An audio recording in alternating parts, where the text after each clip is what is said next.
Students, आज की इस वीडियो में हम लोग देखेंगे capacitance of parallel plate capacitor. एक पैरेलल प्लेट कैपेसिटर का कैपेसिटेंस कितना होता है, उसका एक्सप्रेशन क्या है और किन फैक्टर्स पे ये डिपेंड करता है। बट उसके पहले आपको ये पता होना चाहिए कि एक पैरेलल प्लेट एक प्लेट है, जैसे एक चार्ज्ड प्लेट है तो उसके अराउंड इलेक्ट्रिक फील्ड कितना होता है। ठीक है, तो सपोज मान लीजिए कि एक पॉजिटिव चार्ज प्लेट है ये। ठीक है, पॉजिटिव चार्ज प्लेट है। ठीक है, तो इसके आसपास का जो इलेक्ट्रिक फील्ड है ये हम कैसे पता करेंगे। तो इसके लिए हम लोग गॉस लॉ यूज करेंगे। गॉस लॉ, ठीक है, जो क्या बोलता है कि इलेक्ट्रिक फ्लक्स जो होता है, ठीक है, electric flux is equal to charge by epsilon naught. ठीक है, तो ये आपका जो है गॉस लॉ है। तो हमें इलेक्ट्रिक फ्लक्स का एक और डेफिनेशन पता है। इलेक्ट्रिक फ्लक्स जो होता है वो product of electric field and area vector. ठीक है, तो हमको क्या करना है, ठीक है, इन दोनों इक्वेशन को इक्वेट करना है। ठीक है, तो इलेक्ट्रिक फील्ड जो कि हमको फाइंड करना है, ठीक है, तो हम यहाँ पर सबसे पहले एक गॉसियन सरफेस ले लेते हैं। ठीक है, गॉसियन सरफेस एक सिलेंड्रिकल शेप में है। ठीक है, इस तरफ भी है और इस तरफ भी है। ये आपका गॉसियन सरफेस हो गया। ठीक है, तो इसके वजह से इलेक्ट्रिक फील्ड इस एरिया में, ठीक है, ये एरिया वेक्टर है और इलेक्ट्रिक फील्ड दोनों आपस में पैरेलल है। ठीक है, यहाँ पर इलेक्ट्रिक फील्ड और एरिया वेक्टर दोनों आपस में पैरेलल है।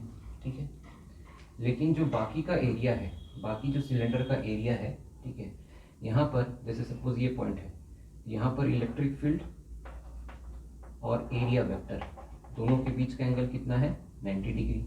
और हमें पता है कि अगर ई ए कॉस थीटा करे, ठीक है, क्योंकि ये इसका स्केलर प्रोडक्ट है, तो ई ए कॉस थीटा, तो यहाँ पर थीटा कितना हो जाएगा, 90 डिग्री, तो कॉस 90 जीरो हो जाता है। तो यहाँ पर भी कोई इलेक्ट्रिक फ्लक्स नहीं होगा और यहाँ पर भी सपोज, ठीक है, इलेक्ट्रिक फील्ड और एरिया वेक्टर, यहाँ पर भी दोनों का क्या है, 90 डिग्री है।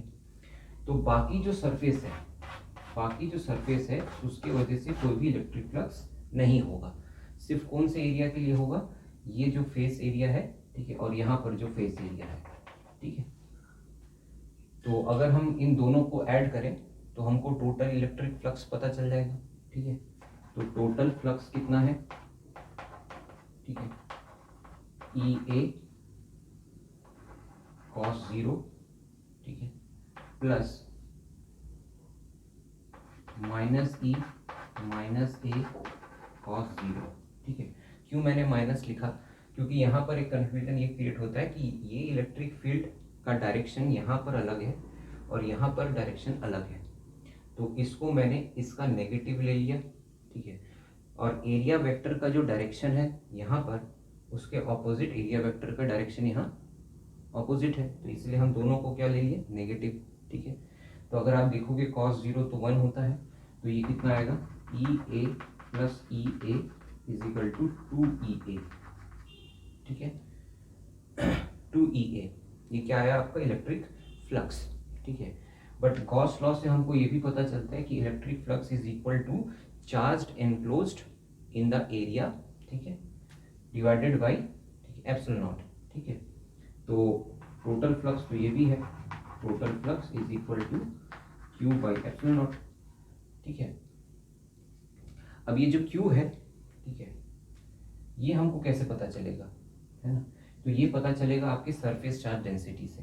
ठीक है, तो सरफेस चार्ज डेंसिटी क्या होता है, ठीक है, surface charge density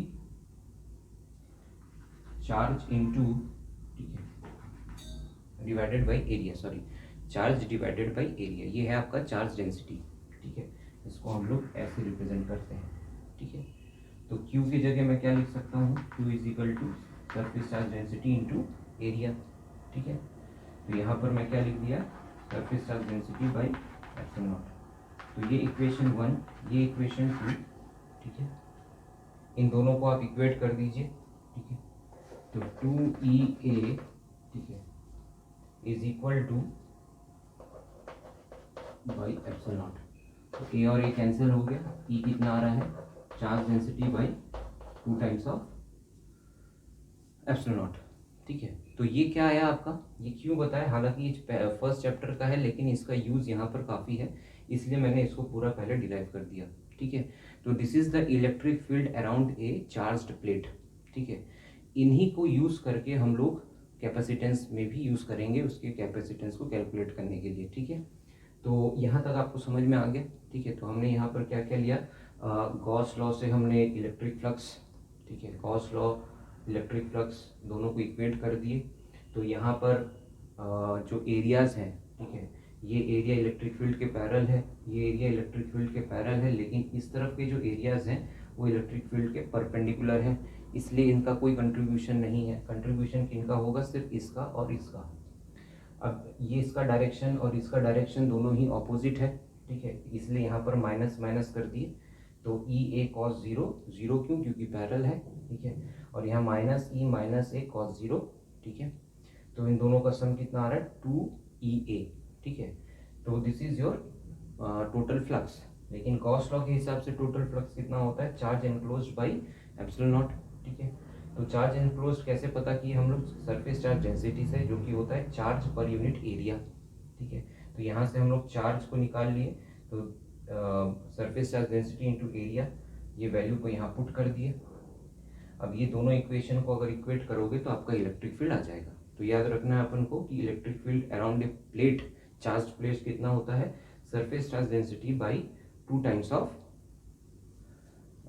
epsilon naught. ठीक है, तो इसके आगे देखते हैं हम लोग। चलिए, तो अभी हमने पता कर लिया चार्ज प्लेट के अराउंड इलेक्ट्रिक फील्ड कितना होता है। तो सपोज ये आपका प्लेट ए है जो कि पॉजिटिवली चार्ज है, तो इसके दोनों तरफ इलेक्ट्रिक फील्ड, ठीक है, कुछ ऐसा होगा।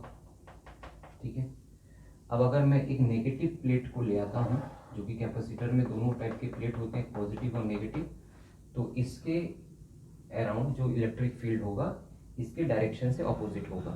ठीक है, तो जैसे यहाँ पर मूविंग अवे था, तो यहाँ मूविंग टुवर्ड्स द प्लेट होगा, तो ये electric field due to negative plate.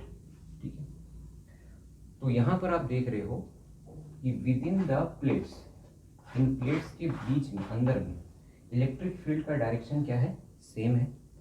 लेकिन आउटसाइड द प्लेट, ठीक है, आउटसाइड द प्लेट देखिए कैसा है कि इसके वजह से यहाँ पर इलेक्ट्रिक फील्ड का डायरेक्शन, और नेगेटिव प्लेट के वजह से यहाँ पर जो डायरेक्शन होगा, ठीक है, वो कुछ ऐसा होगा। ठीक है, फिर से देखिए, नेगेटिव प्लेट देख रहे हैं, तो नेगेटिव प्लेट के जो इलेक्ट्रिक फील्ड्स हैं वो टुवर्ड्स द नेगेटिव प्लेट है। ठीक है, दोनों तरफ। और पॉजिटिव प्लेट को देखेंगे तो जो इलेक्ट्रिक फील्ड है वो मूविंग अवे फ्रॉम द है। ठीक है, तो वो चीज़ यहाँ भी है, यहाँ भी है और यहाँ भी है। ठीक है, तो इससे क्या कंक्लूजन निकल रहा है कि इनसाइड, इसको हम आउटसाइड बोल रहे हैं, आउटसाइड, इसे हम आउटसाइड बोल रहे हैं। ठीक है, तो electric field outside the parallel plates, ठीक है, कितना हो जाएगा, 0। ठीक है, देखिए यहाँ पर ये दोनों इलेक्ट्रिक फील्ड एक दूसरे को कैंसिल कर रहे हैं, ये दोनों इलेक्ट्रिक फील्ड एक दूसरे को कैंसिल कर रहे हैं। ठीक है, क्योंकि उनका डायरेक्शन ऑपोजिट है। लेकिन इनसाइड, इनसाइड द प्लेट, ठीक है, इलेक्ट्रिक फील्ड कितना होगा, इलेक्ट्रिक फील्ड कितना होगा। ठीक है, तो इलेक्ट्रिक फील्ड ये दोनों के वजह से है, तो दोनों को ऐड करना पड़ेगा। Electric field due to positive plate, electric field due to negative plate. अभी अभी आप पढ़ के आ रहे हो कि एक प्लेट के वजह से जो इलेक्ट्रिक फील्ड है वो कितना होता है, ठीक है, surface charge density by 2 times of epsilon naught. यहाँ पर भी surface charge density by 2 times of epsilon naught. इन दोनों को ऐड कर दोगे तो क्या होगा, 2 cancel, surface charge density by epsilon naught. ठीक है, this is the electric field inside the plate. तो हमें पता चल गया कि कैपेसिटर के अंदर इलेक्ट्रिक फील्ड का स्ट्रेंथ कितना होता है, इतना होता है। ठीक है, अब मुझे ये फाइंड करना है कि इसका कैपेसिटेंस क्या होगा, ठीक है। तो कैपेसिटेंस कैलकुलेट करने के लिए Q बाई V, ठीक है। हमें पता है चार्ज कितने हैं, Q हैं, लेकिन हमको इनके बीच का पोटेंशियल नहीं पता। तो पोटेंशियल कैसे फाइंड करेंगे? तो पोटेंशियल डिफरेंस क्या होता है? पोटेंशियल डिफरेंस क्या होता है? अगर आपने पोटेंशियल का वीडियो नहीं देखा है तो इस पॉइंट के पहले आप पहले पोटेंशियल्स के वीडियो देख लीजिए, तब समझ में आएगा। तो पोटेंशियल होता है, ठीक है, electric field multiplied by distance between the plates. Electric field multiplied by distance between the plates. तो यहाँ पर हम V जो पोटेंशियल डिफरेंस है इन दोनों प्लेट के बीच में, ठीक है, पोटेंशियल डिफरेंस क्यों नहीं होगा? क्योंकि ये नेगेटिव है और ये पॉजिटिव है, ठीक है। तो ये लो पोटेंशियल पे है, ये हाई पोटेंशियल पे है, तो इनका जो पोटेंशियल डिफरेंस है, ठीक है, वो कितना होगा? Electric field E multiply by D। D क्या है? यहाँ पर दो प्लेट के बीच का डिस्टेंस, ठीक है, डिस्टेंस बिटवीन द प्लेट्स, ठीक है। तो E की वैल्यू आप पुट कर दीजिए, क्योंकि आपने E की वैल्यू अभी निकाल के रखी है, ठीक है, epsilon not D by this, ठीक है। ये आपका इलेक्ट्रिक फील्ड हो गया। अब ये दोनों वैल्यूज को आप C पे पुट कर दीजिए, C is equal to Q by V like this, ठीक है। अब हमें पता है कि ये जो क्वांटिटी है ये क्या है? सरफेस चार्ज डेंसिटी, जिसको हम क्या लिख सकते हैं? Q by A epsilon naught, ठीक है। सरफेस चार्ज डेंसिटी के जगह हमने क्या लिखा? Q बाई A, ठीक है। कितने चार्ज पर यूनिट एरिया में, ठीक है, उसी को हम सरफेस चार्ज डेंसिटी बोल रहे हैं। तो ये जो क्वांटिटी है उसको यहाँ पर कैसे लिखा गया है? Q बाई A के फॉर्म में, ठीक है। तो इससे क्या हो रहा है? Q और Q कैंसिल हो जा रहा है, ठीक है। तो ऊपर क्या बचा? 1, नीचे क्या बचा? This much. तो रेसिप्रोकल करेंगे तो C is equal to A epsilon naught by D, ठीक है, A epsilon naught by D। तो ये क्या आया? ये आया आपका कैपेसिटेंस ऑफ पैरेलल प्लेट, ठीक है, कैपेसिटेंस ऑफ पैरेलल प्लेट, ठीक है। जो कि यहाँ से आपको पता चल जा रहा है कि 3 फैक्टर्स पे डिपेंड कर रहे हैं। तो सबसे पहला फैक्टर क्या है? Capacitance is directly proportional to area of plates. अगर प्लेट्स का एरिया ज़्यादा होगा, ठीक है, तो उस कैपेसिटर का कैपेसिटेंस भी ज़्यादा होगा। इसका मतलब उसमें चार्ज होल्डिंग कैपेसिटी ज़्यादा होगी। भाई एरिया ज़्यादा होगा तो उसमें ज़्यादा चार्ज आ पाएंगे, ठीक है। दूसरा आप देख रहे हो, capacitance is inversely proportional to distance between two plates. मतलब अगर डिस्टेंस जितना कम होगा, दो प्लेट के बीच का डिस्टेंस जितना कम होगा, उनका जो कैपेसिटेंस है वो भी ज़्यादा होगा, ठीक है। और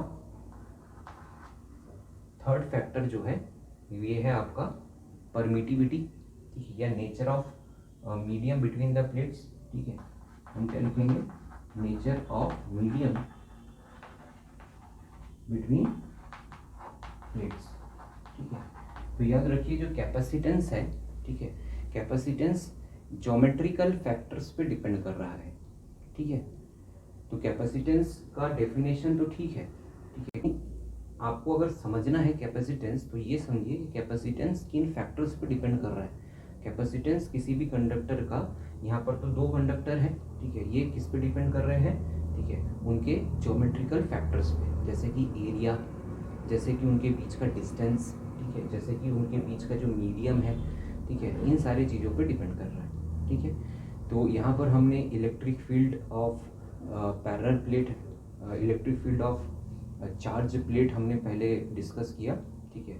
उसके बाद उसको यूज़ किया हमने कैपेसिटेंस कैलकुलेट करने में। तो होप सो कि आपको ये समझ में आया होगा, ठीक है। तो नेक्स्ट वीडियो में हम लोग देखेंगे capacitance of combination of capacitors, ठीक है। अगर हम कैपेसिटर्स को कंबाइन करें सीरीज और पैरेलल में तो उनका नेट कैपेसिटेंस कितना होगा, ठीक है। तो thank you very much for watching, मिलते हैं नेक्स्ट वीडियो में।